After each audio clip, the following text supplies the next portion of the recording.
feels so good. The past week alone, the story you shared about your friend asking if she could put the belt down. Yes. That like hit me tremendously last week, and I've been able to think so much differently because of that. Because I realized that I was doing to myself exactly like how I was raised. And, Mm-hmm. I was always made to feel not good enough or not, not worthy or whatever. And that's exactly what I was, or the enemy was doing to myself. Right. Like just using that against me still. And it's like, I have the power to not do that anymore. Yes, you sure do. I mean, with God. Yes, like, yes, I know. have the power to stop that. Yeah. And so the past week, my conversations have changed tremendously. And I thank you for sharing that. Oh, you're welcome. Because I was holding the belt this time. And it's like I have been for years. I mean, I'm 49. I've been, doing. Yeah. Yeah. Yeah. Well, I am. It's been pretty amazing. It is pretty amazing, is it? So you're seeing the fruit of just shifting that heart conversation and shifting and coming into that awareness, of living in freedom. Yeah. I mean, and not in bondage anymore. Yeah. And it's sad to say that it's taken me this long to get there, but you're here. At least you made it. Yeah. So in class you were sharing that one story. It kind of was like a punch to the gut. Okay. It just opened my eyes to exactly what I was doing to myself. Wow. But I mean, I couldn't relate to the physical belt. Right. Right. But when you said you're allowed to put the belt down. I was just like, oh my gosh. Wow. It was just eye-opening because I treat myself the way I was treated growing up. Okay. I never felt like my family was proud of me. I felt like I was never good enough. Okay. And that's exactly how I treat myself today. And so that was an eye opener then for Definitely. And I catch my thoughts now. And I pray now. Like every time a thought that comes into my head, I just pray and ask that God removes it and shows me the truth, I mean, who I am in Him and not who I am in my flesh. Yes, yes. And that past, because the past was just repeating itself, right? Yes. The past was just repeating itself. To me, I love. I'm gonna tag on your analogy real quick.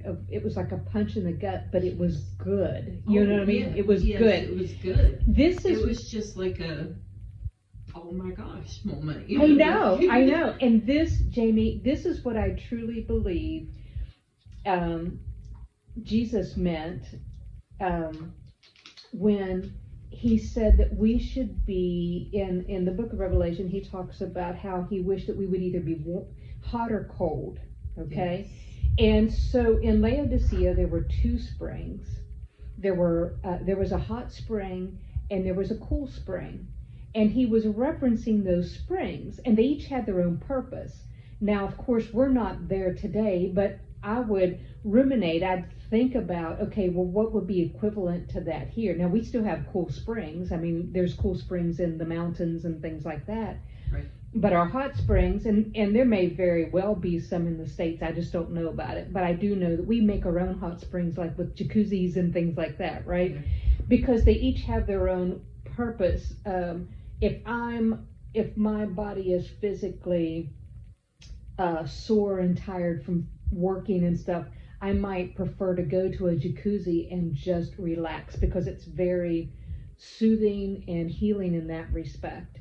Yeah. And then the cool springs could serve different purposes. It could be I'm parched and I need a drink of cool water. I need something to that.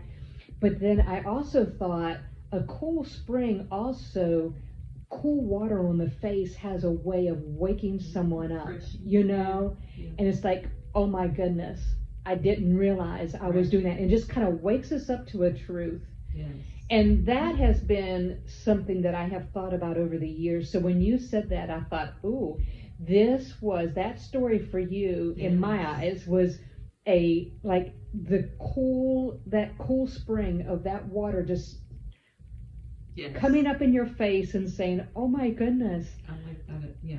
Isn't that? And so what you're learning to do is so powerful, because it helps us now to not be so controlled by our flesh in that past, and we can actually be living now I can't remember if it's Proverbs 3 or Proverbs 4, where it says that we are to guard our heart with all diligence, for out of it flows the issue of life.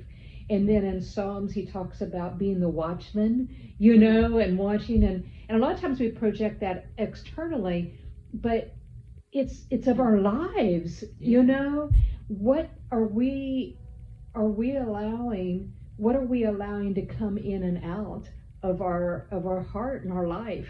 Right. And it sounds like you woke up to begin to see, oh my goodness. Yeah, I did, and I mean, it's been a great journey since. Wow. Just being able to take every thought captive like we're supposed to. Yes. And just pray about it, give it to God and just let Him deal with it, because it's in the past. We don't live there anymore. No. It was just eye-opening. Wow. So yeah. What would you say might be one or two words that, like, what life has been like since that Wednesday before last for you? Just like a release of pressure, or I don't know, pressure that I've put on myself. Okay. And I've just kind of given that up now. Not given it up, but it's eased up a lot. Great. Yes. Great. Tremendously. No, I really appreciate that. Yeah.